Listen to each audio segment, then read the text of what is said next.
شكرا لهذه المجهودات الرائعة، ولعل الكلمات تعجز أمام ما رأينا.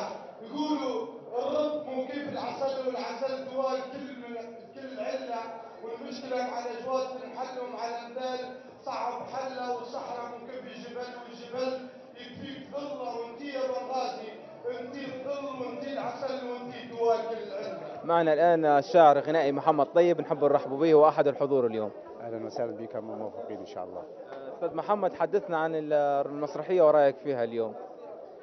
والله من وجهة نظري ان اي شيء يقدم للاطفال في هذا الوقت هو محبب وهو مقبول وعمل يعني ممتاز.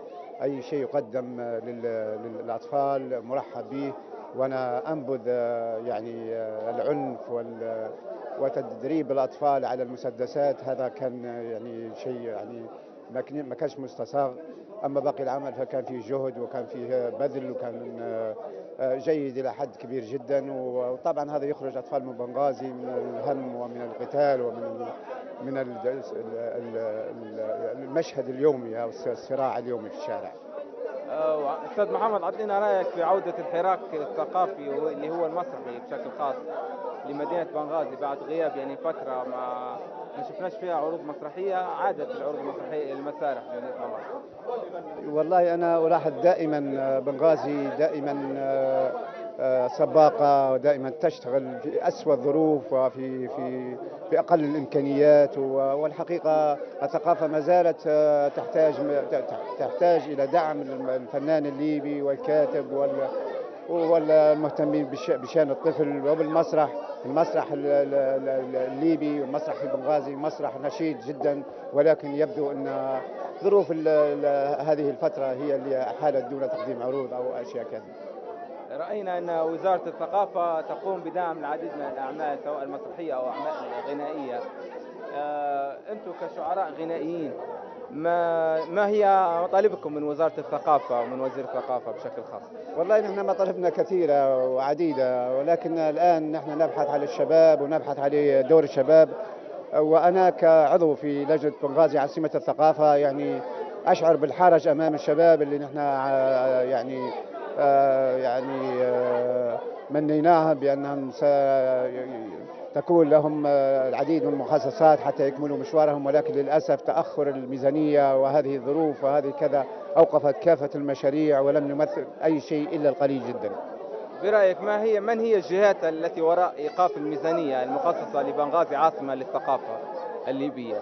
والله الدولة مسؤولة بالتأكيد، يعني أن وقف صرف الميزانيات وربط الميزانيات الفنية بميزانيات أخرى هذا طبعا شيء يعني غير منطقي وغير مقبول وغير معقول. يعني أن هذا نشاط فني يحتاج منا إلى البذل والعطاء.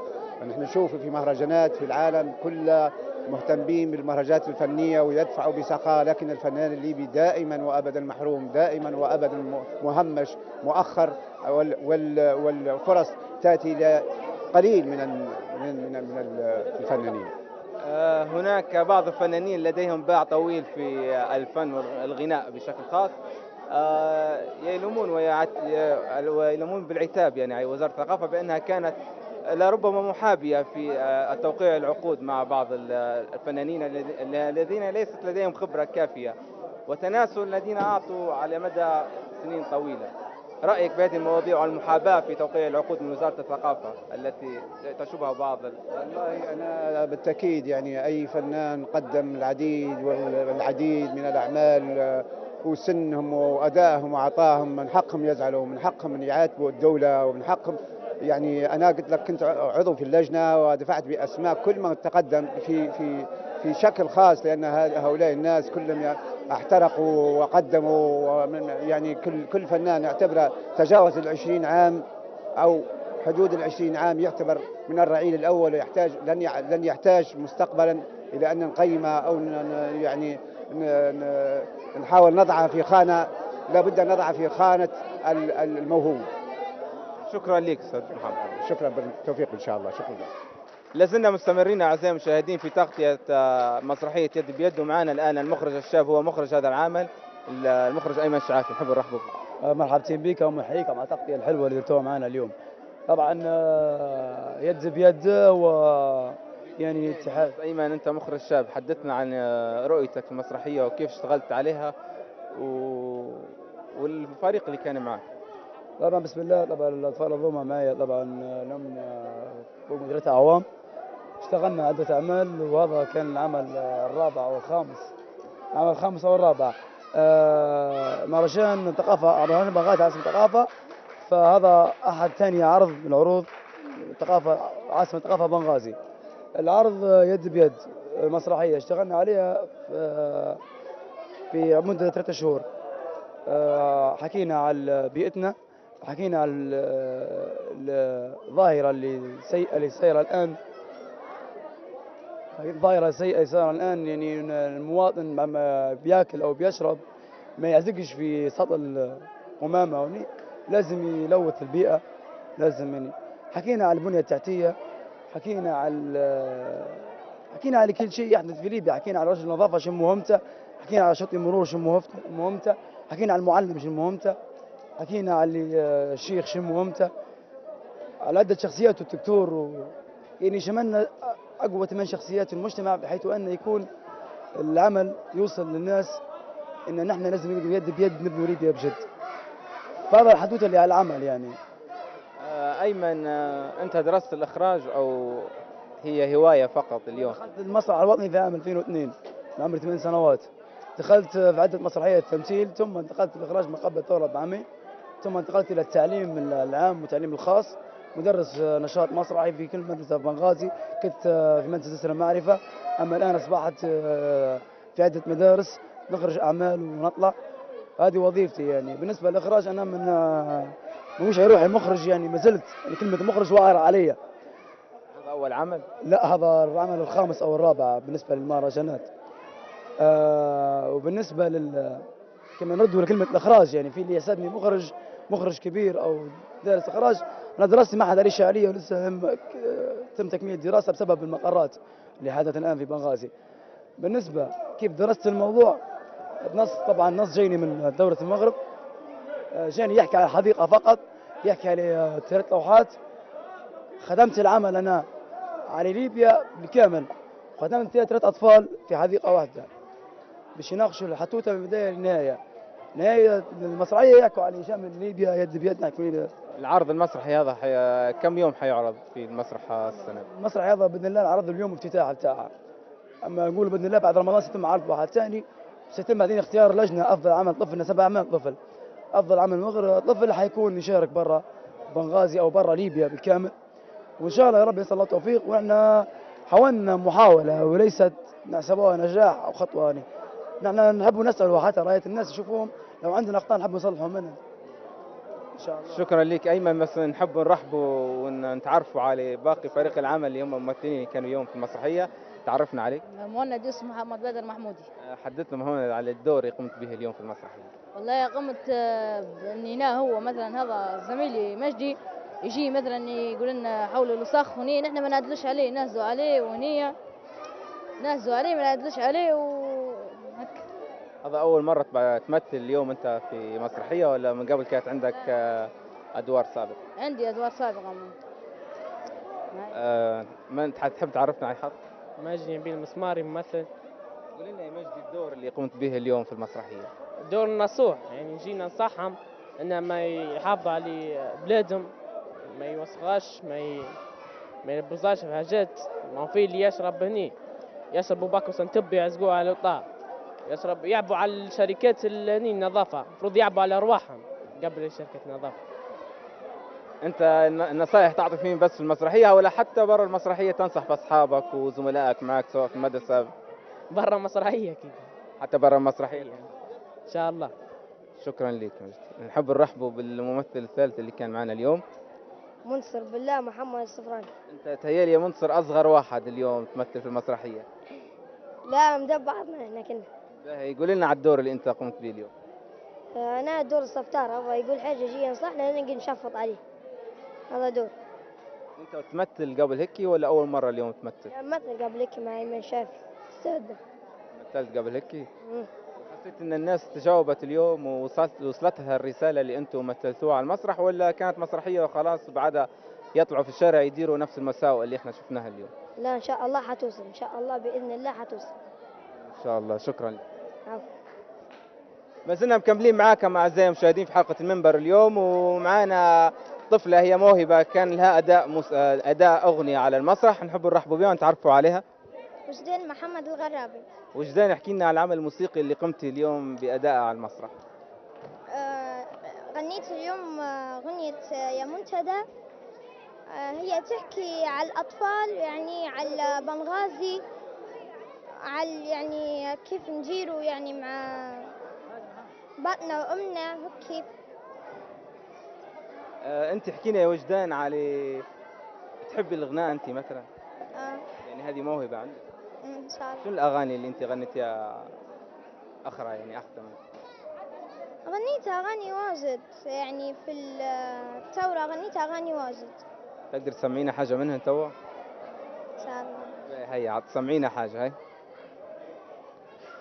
نحن زي جديد ما تهدى نارا، نحن زي جديد ما تهدى نارا، نحن زي جديد ما تهدى نارا، زي جديد بيحمي الثورة كبارة وصغارة، زي جديد بيحمي الثورة كبارة وصغارة، قد فيها ويلة ما يرتاحش ليلة، قد فيها ويلة ما يرتاحش ليلة، ومعمر يا ويلة ما يرتاحش ليلة، ما يرتاحش ليلة ويطلع فجر جديد، ما يرتاحش ليلة ويطلع فجر جديد.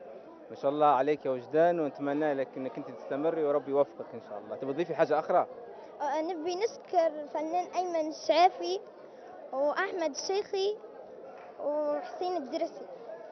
موفقه يا وجدان ان شاء الله.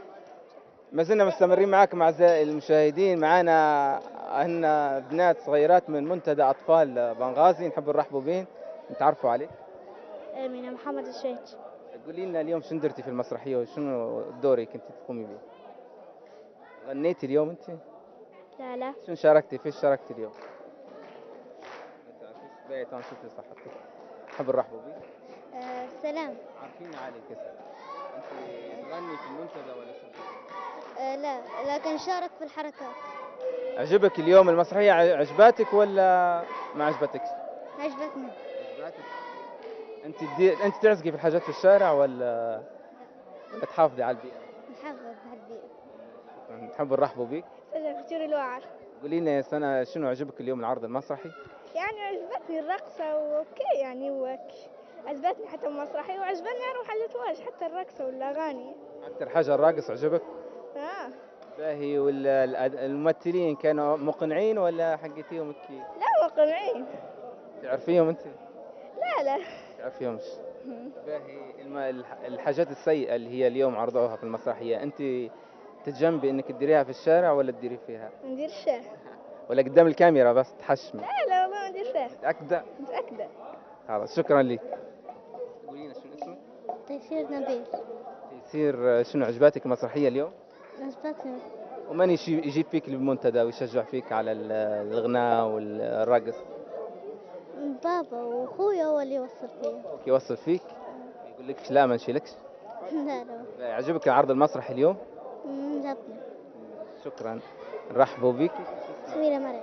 شنو عجبتك اليوم المسرحية؟ العرض عجبك العرض؟ كويس. تعزقي انت في الحاجات في الشارع؟ متأكدة؟ ولا تخافي من الكاميرا تتحش؟ متأكدة؟ عارفة عليك؟ مو فاهمة لا شنو اللي عجبتك اليوم المسرحية؟ ولا كله عجبك العرض؟ ومن عجبك أكثر واحد من الممثلين؟ كله كلهم؟ تبيش تزعلي حد؟ من معانا؟ مش اسمك؟ شهد حسن مسماري. شنو عجباتك اليوم المسرحية؟ عجبتني شنو أكثر حاجة عجباتك؟ عجبني هنا الاثنين أغنيتين. الأغنيتين؟ لا المسرحية الرسالة اللي فيها عجبتك؟ عجبني. أنت ما تعزقيش في حاجة في الشارع؟ ما نعزقش. شكرا. تعرفوا عليك؟ شذا. وين يا شذا عجبتك المسرحية؟ أنا ما بيش نزعل حد اليوم، نسألكم كلكم هاي. تحبي تقولي حاجة أنت تغني ولا شنو؟ شو تديري في الفريق؟ يدربوا فينا على غناء. يضربوا فيكم على الغناء لكن ما زلتي ما تغنيش يعني. نحبوا هذه الرحبة. أنت بديتي تبي تدوي تطلعي في الكاميرا صح؟ شنو رأيك في المسرحية؟ كويسة سمحة تمام. أنت تعزقي بحاجات في الشارع؟ لا. متأكدة؟ لا حقيتك مرة عزقتي حاجة. لا لا. متأكدة ما تعزقيش؟ باهي شنو تديري أنت في الفريق تغني ولا شو؟ غنيت أنا أغنية واحدة ودرت مسرحية معاهم الجو كله تماما معاهم. منتدى الأطفال بنغازي أحسن منتدى. أحسن منتدى؟ متأكدة؟ مش أطفال ليبيا أحلى؟ لا. ما فيش من أطفال بنغازي؟ منتدى أطفال بنغازي هو الأحلى، كله بنات ما فيش عيال بكر. ليش ما تحبيش العيال؟ فيش عيال. مش خوتك العيال؟ في عيال يمثلوا معانا لكن بعد كنا بنات بس بعد جو العيال. العيال دمهم تقيل صح؟ لا لا كويسين. شنو؟ كويسين. كويسين شكرا. نرحبوا بك. استبرق. قولي لنا اليوم عجبك العرض المسرحي؟ عجبني. شو رأيك في المسرحية كلها؟ حلوة. ملك. هاي مالك عجبك عرض المسرحي؟ نعم. شنو حبيتي أكثر حاجة؟ المسرحية. تعرفوا عليك؟ دنيا. دنيا شنو عجبك اليوم العرض المسرحي؟ المنتدى. لا العرض المسرحية حلوة؟ وشنو أكثر حاجة عجبتك فيها؟ المنتدى. الفقرة اللي قدمها المنتدى؟ تبي تقولي حاجة أخرى للكاميرا؟ تبيش تحيي الناس؟ شو تقولي لهم؟ شكرا عشان إن جو حضروا مسرحيتنا. ما زلنا مستمرين معاكم أعزائي المشاهدين ونحب نرحب بضيف جديد معنا. حسين الدرسي رئيس مجلس إدارة لمنتدى أطفال بنغازي. حسين احكي لنا على المنتدى اليوم شفناهم يعني قدموا عديد العروض يعني اللي كانت نالت إعجاب الحضور.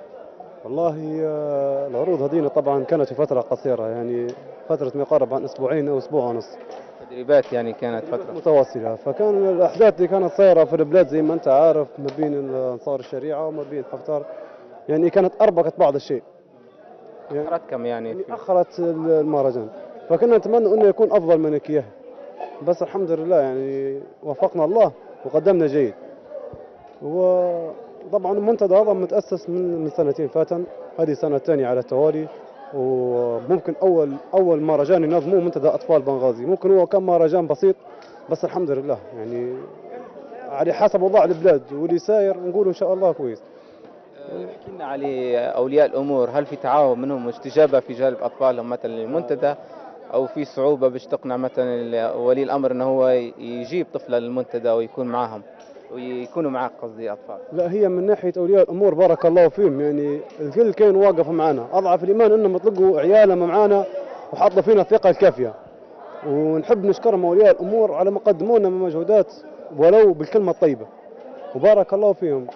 هو يعني الحمد لله، لكن نبي نسأل حاجة اللي يتسرقون على المناصب يعني إلى متى؟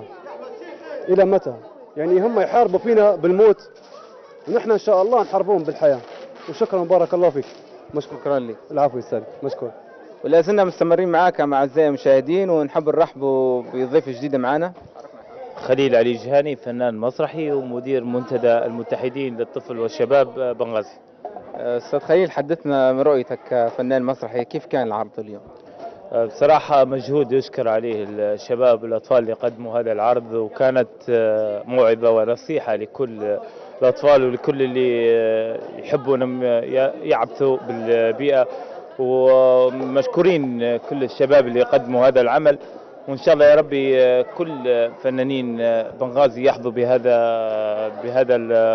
بهؤلاء الشباب ويأخذوهم قدوة ويقدموا أعمال مسرحية خاصة بالطفل، وخاصة ان احنا وقتنا هذا محتاجين للاشياء اللي تدعم الطفل، ونطلعوهم وننصحوهم ونحاولوا ننموهم بشريا ونقدموا لهم النصيحة والموعظة. ايضا كل الشكر للشاعر والكاتب ابراهيم الشكري على هذا الابداع في كتابة الاوبريت الغنائي يد بيد. وان شاء الله يا ربي من تقدم لتقدم، ونتمنى الفن والثقافة في بنغازي الازدهار والتقدم باذن الله. هل توجد مشاركات خارجية بمثل هذه الأعمال، المشاركة مثلا في دول عربية بمثل هذه الأعمال المسرحية؟ نعم، في شهر 4 اللي فات كنا نحن كمنتدى متحدين في مشاركة في مهرجان دولي في مدينة بركان بالمغرب. شاركنا بمهرجان بركان الدولي لمسرح الطفل بعمل مسرحي بعنوان صندوق العجائب. هذا العمل للطفل كان من كتابة الكاتب الراحل علي جهاني، ومن إخراجي أنا خليل جهاني، وتمثيلي أنا ومجموعة من أطفال منتدى المتحدين. والحمد لله توفقنا في هذا العمل وقدمنا وشرفنا بنغازي وليبيا في المغرب. هل ستكون هناك مثلا عروض أخرى للعرض المسرحي شفناه اليوم، ولا هو يقتصر فقط على بنغازي، أو تكونوا به مثلا في طرابلس في مدن أخرى؟ والله تقصد العمل اللي شفناه اليوم، العرض المسرحي اللي شاهدناه الآن؟ طبعا العرض هذا يجاوبك عليه المخرج أيمن الشافي، واعتقد ان من ضمن عقود بنغازي عن الثقافة الليبية، ويشترط لكل عرض انه يقدم اكثر من عرض في بنغازي وخارج بنغازي.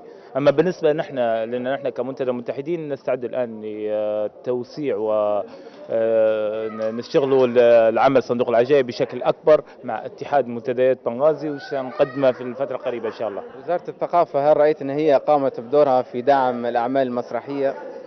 والله هي الفكره في اقامه عقود للمسرح، ومن خلالها الشباب والفنانين المسرحيين يقدموا اعمال مسرحيه،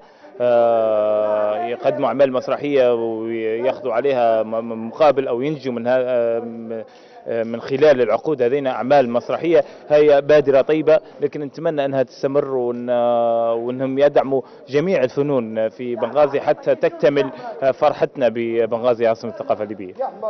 شكرا لك. العفو، شكرا. معنا الآن الأخت نضال المسراتي، هي نائب رئيس منتدى أطفال بنغازي، نحب نرحبوا بها اليوم. أهلا بك.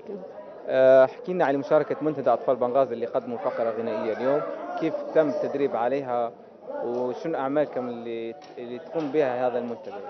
بالنسبة للمنتدى كون له قريب 2 سنين، لكن مشاركاتنا ما زالت في البداية، ما زلنا في البداية. شاركنا في مهرجان بتاع اليتيم اللي داروه في القرية الشهر اللي فات في أغنية كيفك من، وفي مسرحية بتاعت دب العسل.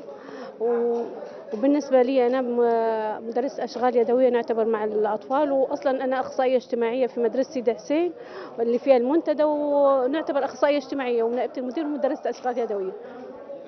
كيف تعامل الأهالي أولياء الأمور معكم في موضوع إحضارهم للأطفال يعني المنتدى، خصوصا في الظروف اللي تعيشها مدينة بنغازي، الانفلاتات الأمنية اللي نشوفوا فيها كل يوم في المدينة؟